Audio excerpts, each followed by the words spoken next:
4 PM news network में दोस्तों आपका स्वागत है। मैं हूं आपके साथ राशिद ज़हीर। महाराष्ट्र में अजीत पवार की राजनीति और उनका दल जो कि एनसीपी ही है, वो किस प्रकार से हाशिए पर पड़ा हुआ था आप अच्छी तरह से जानते हैं। लेकिन 2 बयान आने के बाद, 2 इंटरव्यू आने के बाद, नवाब मलिक का भी इसमें जोड़ लीजिए, उसके बाद स्थितियां बदल गई हैं। जहां एक तरफ चर्चा ये हो रही है कि इलेक्शन के बाद अजीत पवार नवाब मलिक के बयानों के अनुसार शायद महाविकास अघाड़ी में जा सकते हैं या महायुति यानी कि भारतीय जनता पार्टी का जो गठबंधन है उसका साथ छोड़ सकते हैं, क्योंकि साफ सुथरे लफ्ज़ों में बोल दिया कि ये बटेंगे कटेंगे की राजनीति हम नहीं करेंगे और अगर भाजपा करती है तो हम अपना दूसरा रास्ता लेंगे, यानी कि उनका साथ नहीं देंगे। ये बात आपको मालूम है।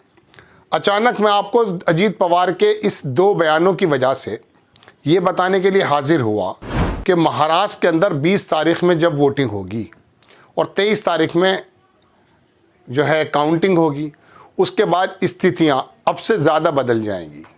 मैं आपको बता दूं, किसी का कुछ नहीं पता।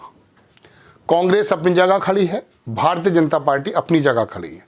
बाकी आप 4 दल यानी कि 6 दल तो बड़े बड़े हैं ही, इनके बारे में नहीं कह सकते आप। एक चुनाव आप कर रहे हैं और एक चुनाव 23 तारीख के बाद होने वाला है।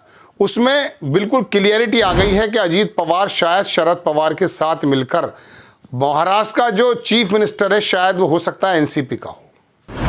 आप कहेंगे क्यों? मैं 2 बातों की तरफ आपका ध्यान लेकर जाना चाहूँगा।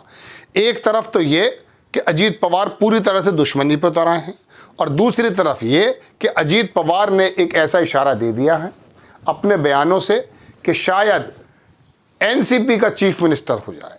और मैं आपको एक बात अपनी तरफ से बता दूं, हो सकता है अडानी साहब भी ये चाहें कि शरद पवार की सरकार बन जाए।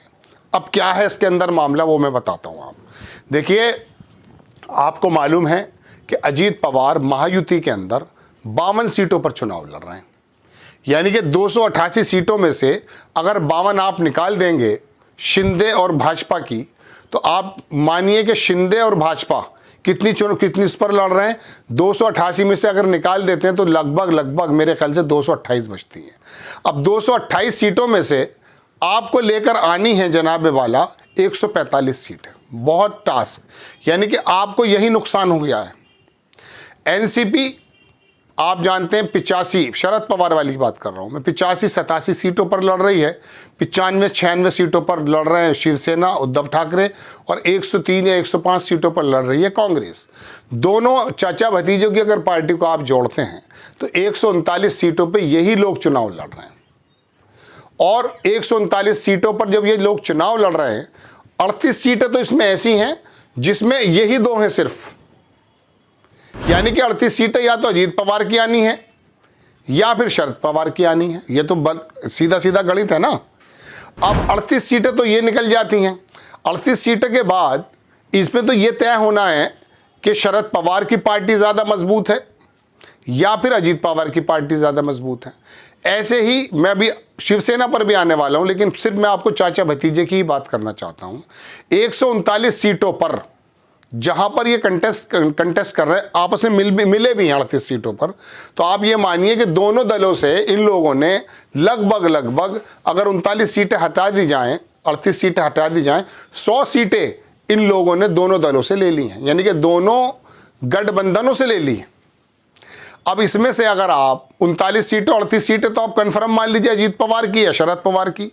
अब बचती जो 101 सीटें हैं, इसमें से अगर 50 सीटें, 40 सीटें, 30 सीटें, कितनी कम करूं, ये भी निकल कर आ जाती हैं, तो जाहिर सी बात है दोनों की एनसीपी को 39 ये और 30 ये 70, 75, 80 सीटें हो जाती हैं।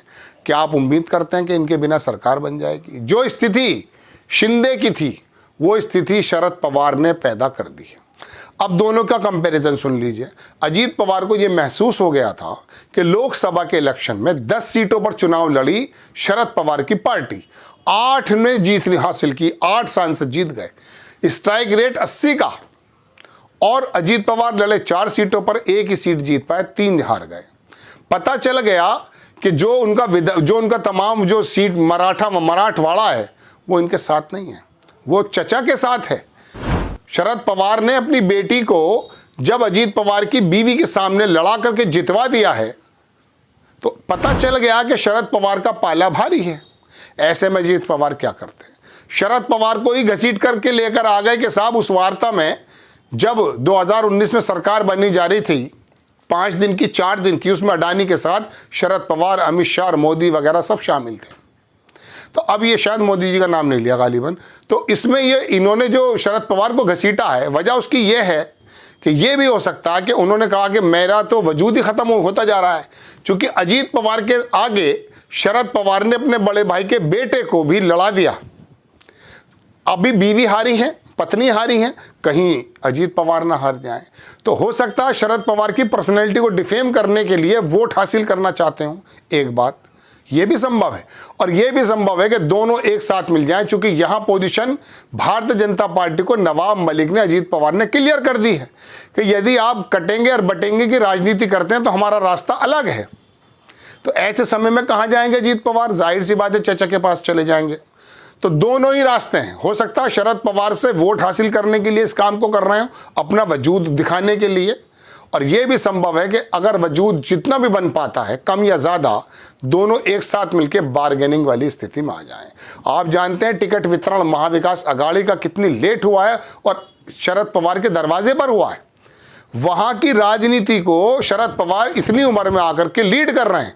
ऊपर से सहानुभूति, एक बात ये भी कह दी कि मेरा ये आखिरी इलेक्शन है, मैं लड़ूंगा नहीं, मैं संन्यास ले लूंगा, है ना, ये बात है।